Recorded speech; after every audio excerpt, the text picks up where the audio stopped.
Greetings from Seattle, Washington, in the heart of Cascadia. I'm Jason Rigdon, and you are listening to the podcast of Mystery, the show that always leaves you with more questions than answers, the podcast where I talk with extraordinary guests about the paranormal, the strange, and the unknown.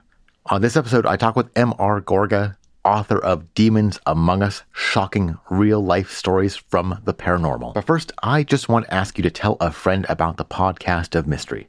Word of mouth is the number one way that people discover new podcasts. So if you want to help this little show grow, please do your part and tell a friend, or two, or three, or better yet, post something about the show on social media.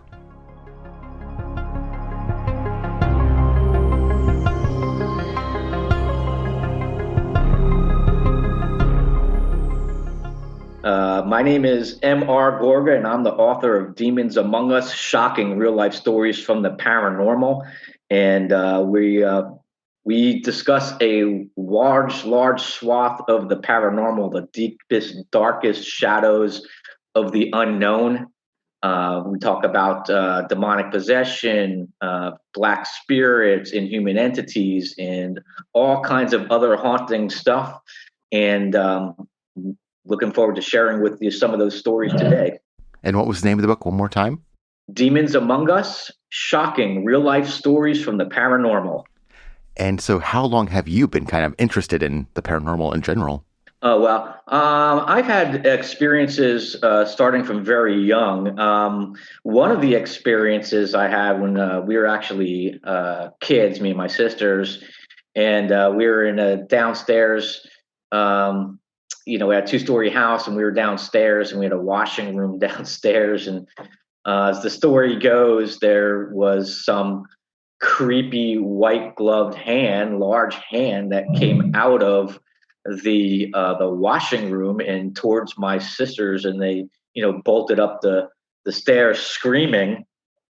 And and so that was the first encounter with real kind of like weird paranormally kind of things. And then my parents for some reason took me to see the Amityville Horror when I was young, and that kind of stuff like left an indelible impression upon me. And but the first real experience I had as an adult was I was in my 20s, and I became a follower and a believer in Jesus Christ. And one of the first times I've actually prayed, I had no idea what I was doing.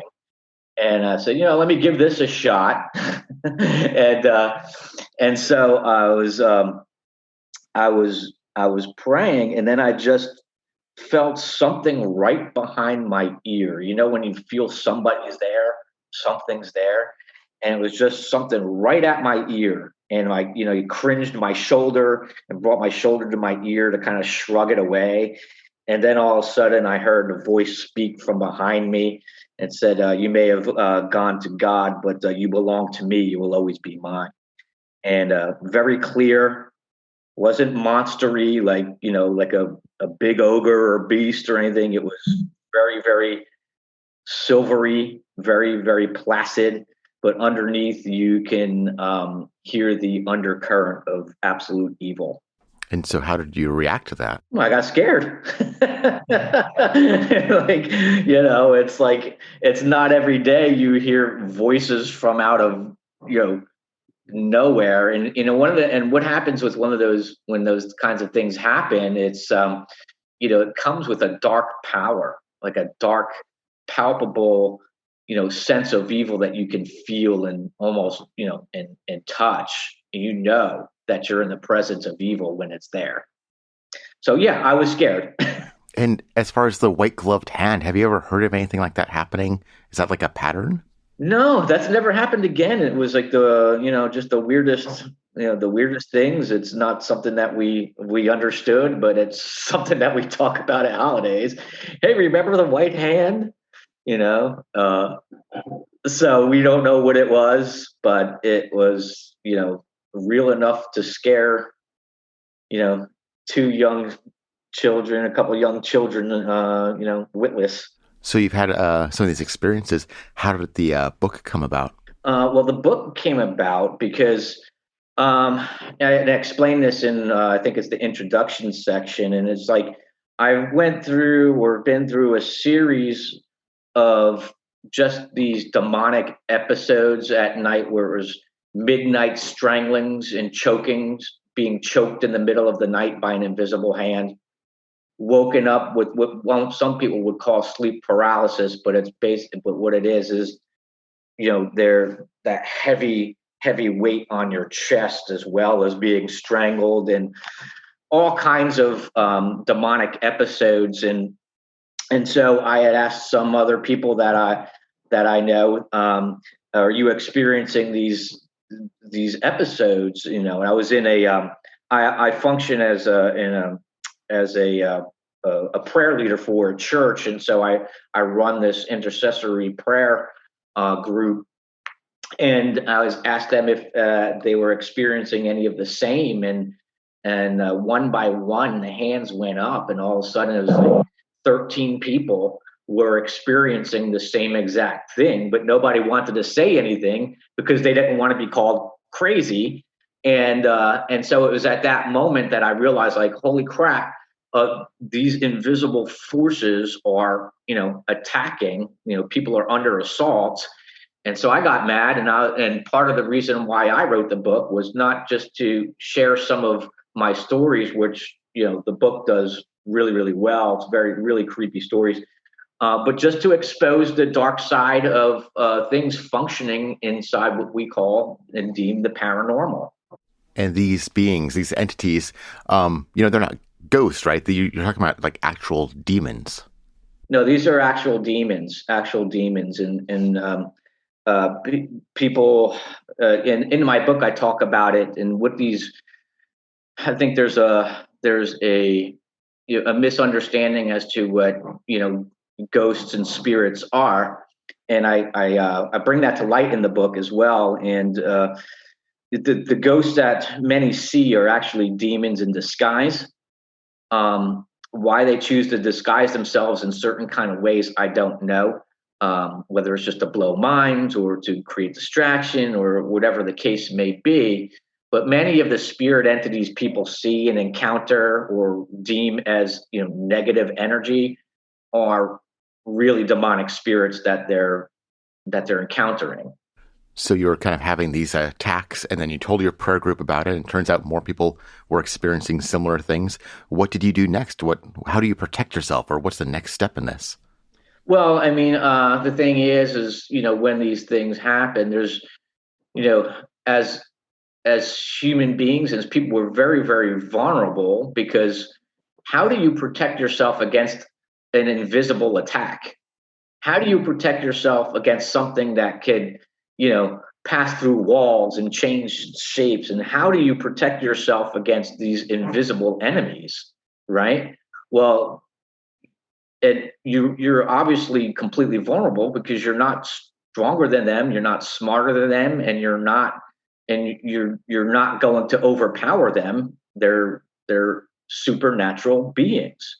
So how does one protect themselves against a supernatural being that they can't see, that has malevolent intent? And there's only one way to do that, and that's through Jesus Christ, because you need somebody stronger than them to actually overpower them. So what I do, and what I encourage other people to do, is you need to call on the name of Jesus Christ, because he's the only one more powerful, more stronger than the demonic. So has that then kind of protected you now? Are you still experiencing these things, or are you more in a safer place now? No, well, you're always, as a believer, if you are a follower or a believer in Christ, what that really actually does is set you up as a target. And so, it might be reasonable to think that if you have this protection, nothing is ever going to happen. But it's quite the opposite. It's because you become an enemy to that, we'll say, kingdom or government, right? And now, since you have become an enemy of that kingdom, and its principles and its intents and its purposes, you become under attack by these things because you are now a threat. So basically, it's almost like, changing teams. Well, you still got to play against the other team, right? So it's, and so you just become a target for the demonic realm. As long as you're a threat, you're going to keep coming under attack.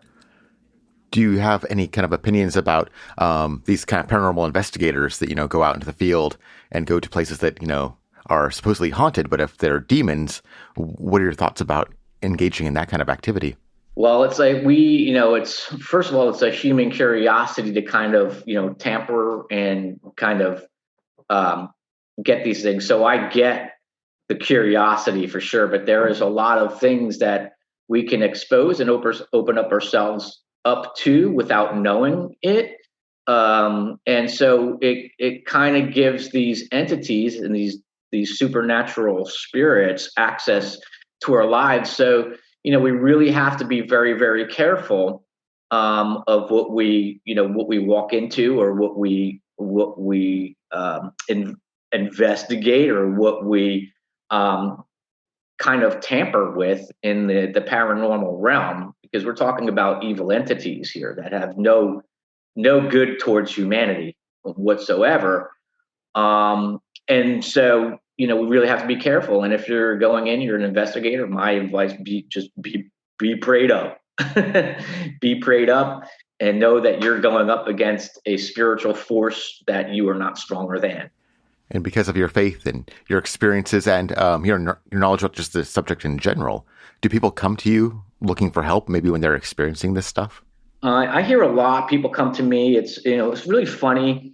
One thing about writing the book was, when I first started writing the book, was I thought that, people are going to think I'm crazy, because the stories in here are so incredible and they're so scary and they're so, you can't believe this would happen to someone, right? And so when I started writing this, I'm like, man, people are going to think I'm crazy, right? And then as I started telling people what I was writing, quite the opposite happened, to my surprise, and people started to, wow, I've had this experience, and I've had that experience, and I've had this spirit in my house, and when we were kids, this happened to me. In fact, my own mother, I did not know this. That was never mentioned. I had no idea, and she read my book.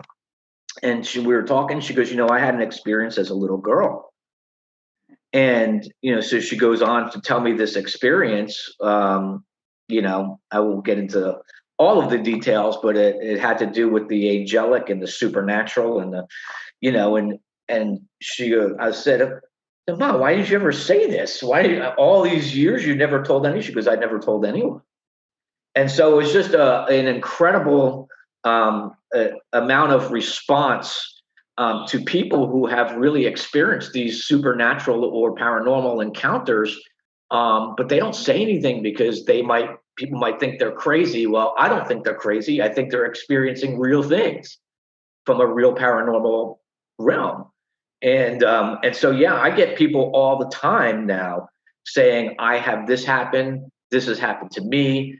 I've had this, this haunting. And so the response has been absolutely overwhelming. And it really was quite the opposite of what I was thinking from when I started writing the book. Yeah. And could you tell us a little bit more about the book? If I pick up your book and open it up, what should I be kind of expecting to experience? You should experience eerily true stories that creep under your skin and into your nightmares. Like I said, it delves into the deepest, darkest shadows of the paranormal. And so what you'll find there is the first fully recorded eyewitness account of demonic possession in American history, which was reported decades before the Salem witch trials. It was a massive amount of historical research done for that story. And that this is chapter 2 I'm talking about. And this possession account is very, very little known. I dug through 350 years of historical research records, from court records to vital records to sermons and notes and journals. much of it on parchment with black flowing script. So you talk about research. I really went way back to dig up this story. And it takes place between a 16-year-old girl who's a maid to a minister of the town, and she starts showing signs of what he thinks is possession. And so 2 weeks into it, he starts journaling day by day by day the things that are happening to this young girl. And it's quite an incredible story. And it's creepy, it's scary, and it's haunting because it's real.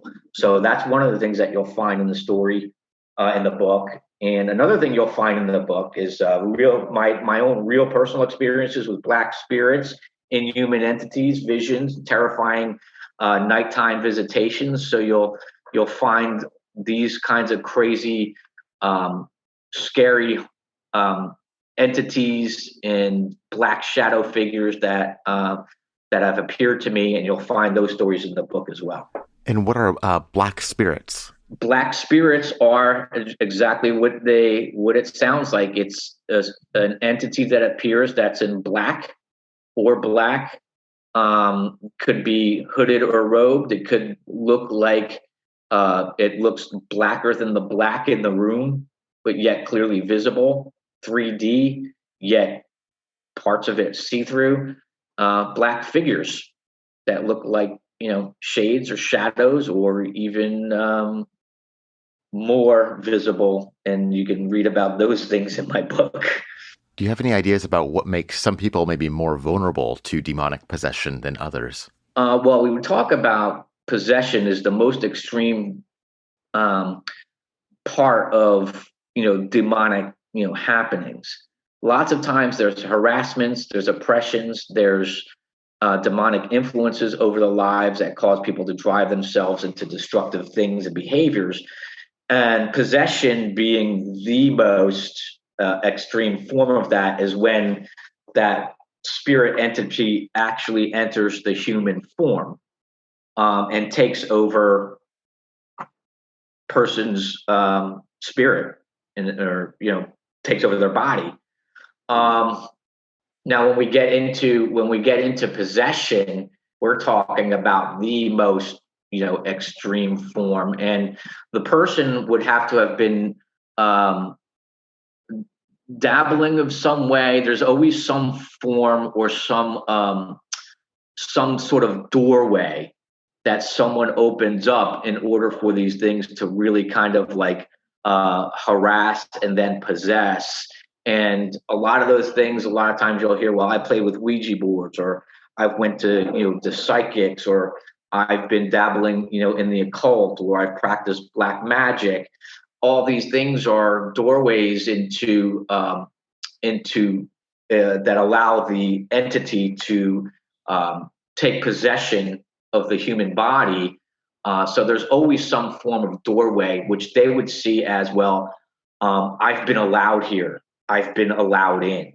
And they see those doorways as allowance or invitation. So then you're not a fan of people, using the Ouija board or, like you said, opening up these doorways because you don't know what might be coming through the other side. No, because again, it comes down to like this human fascination. But I'm not a fan of people using Ouija boards or anything like that, because that human curiosity, they don't fully understand what they're tampering with on the other side, the malevolence that these spirits have for humanity, the deep hatred and disdain, and the absolute viciousness of evil. What they're opening up, they don't understand. So when you were researching the stories in this book, did you have any experiences? Did any of these entities maybe not want these stories to be shared? I think so. Just right before I was finishing up the book, and I was about to finish the first manuscript and get it into editing, and literally just penning like the last couple of words. It was that night. It was February 14th, Valentine's Day. I was coming home from somewhere, and I got into a near fatal car crash. Someone blew through a light and demolished my car. I mean, he was going 50, I was going 50. There was no way I should have survived the wreck, but I kind of, for some reason, my mind just keeps going that this was an attempt. The way I saw it was an attempt to stop me from what I was doing. Because what this book does is it exposes a lot of how the demonic realm or how the paranormal realm actually functions, and they don't want that exposure. They operate in darkness and in clandestine schemes. They don't want those things exposed. So I think, in my mind, the way I saw it was that this was an attempt to take me out. So the book didn't get out. This may be a strange question, but this is kind of a strange, topic. But do these demons, are they intelligent on their own? Like, what I'm kind of wondering is, like, are they individuals, kind of, or are they just part of a demonic kind of whole? They're a superior intelligence, superior in every way, stronger in every way, because what these beings are actually fallen angels. So when you talk about the demonic and dark spirits, these are superior to intelligence, superiorly cunning, superiorly, you get it, you're in an argument, and not in an argument, but in a, in their suggestions, powerful in their suggestions. That's why people, if you ever heard any of like the serial killers talk about their story, Ted Bundy, Son of Sam, what have you, they all talk about, and Bundy talks about it. He said, I in the Florida killings, he talks about it. He says, I didn't want to do it, and I tried to stop myself from doing it, but the forces wouldn't let me. And Son of Sam says similar things. So they talk about these forces that overtake them, that they're powerless to stop, to perform the most cruelly vile, evil, and hatred acts against other human beings. And so these forces are so powerful that they overwhelm their own human intellect, human desires, and human consciousness, really, to perform these unspeakable things. They get overwhelmed by these more powerful demonic beings. What were some of the most surprising things you learned while kind of collecting these stories for your book? I love that question. It's a great question. One of the most surprising things was when I was in Massachusetts. I was in the Historical Society, and I was combing through these parchments, and I was combing through the sermon which the minister was preaching about, which you'll find in my book when he was speaking about this to the congregation. I was reading this sermon, and I was reading his journal and his notes, and how overwhelmingly powerful these messages were. I mean, it was this is supernatural in a sense that these documents that were penned 350 years ago were alive, and they were speaking, and they were still powerful. And so it was, for me, writing, the most surprising thing was like how powerful were the thing that swept over me while researching these, deeply historical documents. The power, or the thing that came over me was so surprising. I almost can't even kind of put it into words. But there was a power and a aliveness still on these documents, and I have them. You can read about them in the book in the second chapter. I've used a lot of those, a lot of the material found in those materials in that story. So it was the overwhelming sense and the aliveness still in those documents is something that really surprised me. When you're doing this research, were there any stories that were maybe too intense or too evil to include in the book? No, I didn't. I didn't censor myself in the way of saying, "Well, this is going to be too evil," or anything like that. In fact, I thought the more evil, the better. So, the darkest, the deepest I could get is actually what I put in most heinous things. I could put in the book. I put in there because I wanted to be open to the eyes of people to see what's behind the veil of the paranormal, and some of the things that they're tampering with. So I really kind of needed to go as dark and deep as possible, in order to A, garner that intrigue, and B, open up, just kind of open up the eyes to those to see what's really happening behind the scenes. But no, so nothing was off limits to me. I mean, there were things that in a final edit had to be cut out, and it was and then kind of things that I was just trying to jam in there, like witchcraft stories from 17th century that were very, very intriguing, but ultimately didn't fit into the story.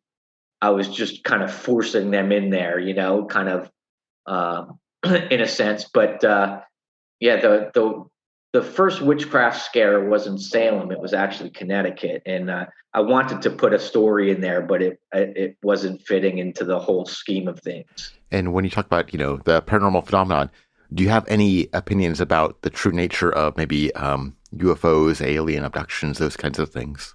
Yeah, I have my thoughts. I think there's a Bible scripture that says that even the enemy or the devil masquerade as an angel of light, meaning that he can masquerade into any form that he wants. And when I talk about like the devil, it's not just one entity. Well, there's a hierarchy. There is a president of the demonic realm, right?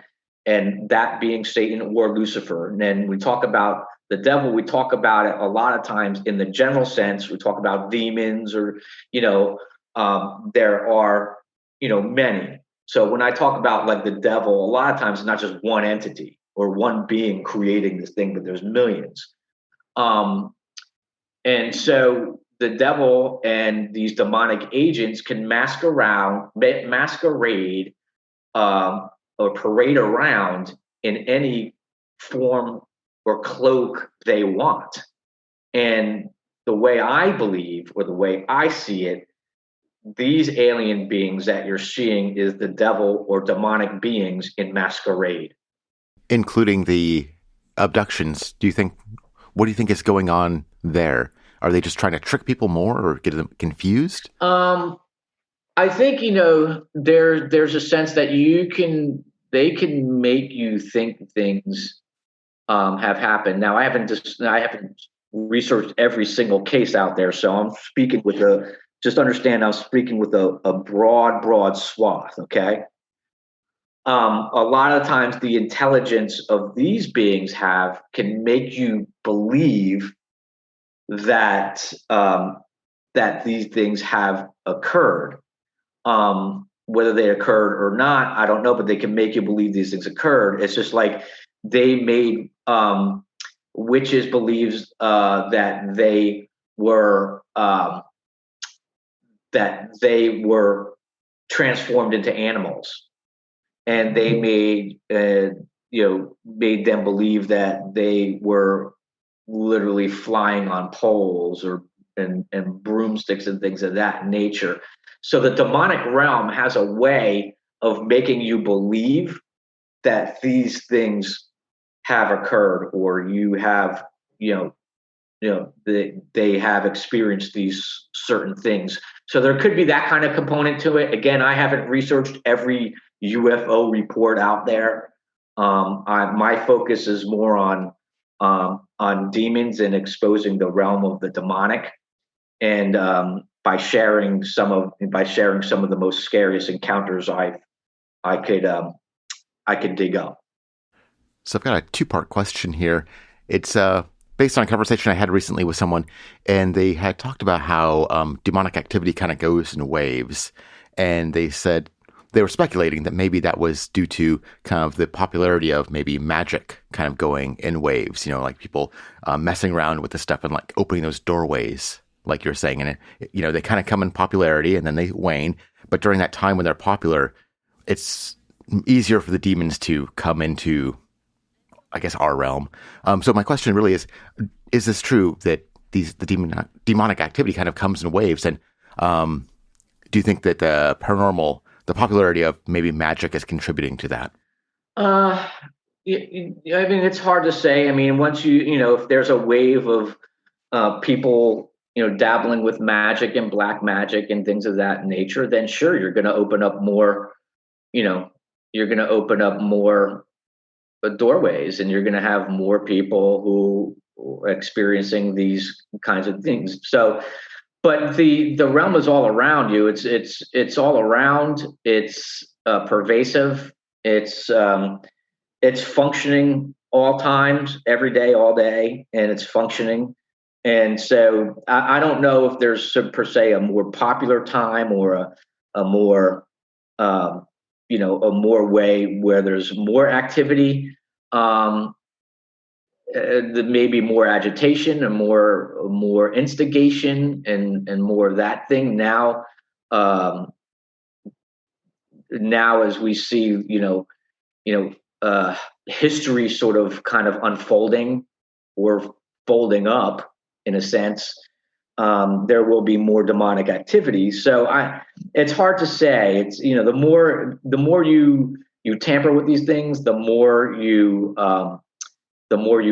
conjure these things or invite these things to into your life. So if there's a groundswell of popularity, then there's going to be more groundswell of demonic activity. And I never really looked at it as that way. I just know that it's happening all the time, all around. So I don't know of periods where it's more or less. And it seems like maybe some of us would be maybe more, well, but like you're getting to this with the Christians maybe being targets, but also people might be more important targets maybe to these demons because of their power. Are, like the billionaires and like our world leaders more vulnerable? Yes. Extremely vulnerable in the sense that they're not even, they may or may not be aware of it. And so the more powerful the person, the more susceptible that person will be. If you were the devil, who would you want to target? I would want to target the top person in the United States, the leader, right? It's government, it's form of government, and its systems. That's what I would want to infiltrate. And so political leaders and presidents are highly, highly susceptible because when you think about it, it's like influencer marketing, right? So if you can create these godless principles, ungodly ideologies, and ungodly laws and ungodly things that are actually hatched in the demonic realm and influence a world leader, well, basically you've taken your demonic marketing plan and you're using this guy as an influencer or a marketing influencer to perpetrate evil against entire societies. And I talk about this in the book, how presidents are susceptible. And I didn't get into it in the book, but musicians are highly susceptible. And anybody in influential positions are extremely vulnerable. I'm kind of wondering, how have other Christians kind of reacted to your work? Some are blown away. I haven't got the entire consensus in because the Christian realm was not my target audience. I'm not looking for them to be my target audience. I think that they should have at this point be very well versed in the schemes of evil. So they were not my number one priority. My number one priority was exposing these things on a greater level to people who can't see them. And so that became my focus of the book. But the ones that I know have read it are completely, absolutely blown away. And they say, yes, this is 100% correct. This is 100%. These things have happened to me. And, you know, what the modern, I'll say modern Christianity at large, which I don't believe they are. I don't believe they're preaching the right thing, but I don't know what their consensus is, and but we'll cross that bridge when we get there. And I may have asked this again, but it's probably important enough to restate. If someone is experiencing or suspects they're experiencing demonic activity, what should be kind of their first step or their next step? See what is in their lives. Are they tampering with the occult? Are they tampering with the demonic? Or are you, because there's a lot of avenues or doorways when you talk about this stuff. When you talk about the occult, it's your tarots, it's your psychics, it's your card readings, it's your Ouija boards, it's your necromancer or conjuring the dead. It's all of these branches of one tree, which can open up those doors into the demonic realm. So you have to look at your life and say, okay, what's in my life that's, that's the doorway? Is there a doorway in my life that's allowing this stuff to happen? So first of all, you have to look at that. Second of all, you have to look at, the only true protection is the protection of Jesus Christ. Again, it goes back to one more powerful than the demonic realm and all of these demonic spirits. You need a stronger person. You need one stronger than those to defeat those. And that is in Jesus Christ. And if people want to learn more about you and your book, where should they go? You can go to, you can find my book, Demons Among Us, at Amazon.com. And you will know the book by its face, because there's a creepy white demonic face over the whole cover coming out of blackness. And so you'll know that book by its face. So you'll get that at Amazon.com. You can find out more about me on my Instagram at m.r.gorga. And you can also find me on Facebook at mrgorga. Find out some of my postings there. And that's how you can find out about me. Well, thank you so much for your time today and for sharing these kind of, honestly horrifying stories and just kind of this idea of this demonic world. It is quite frightening. Thank you so much for your time. Thank you for having me on. I appreciate it.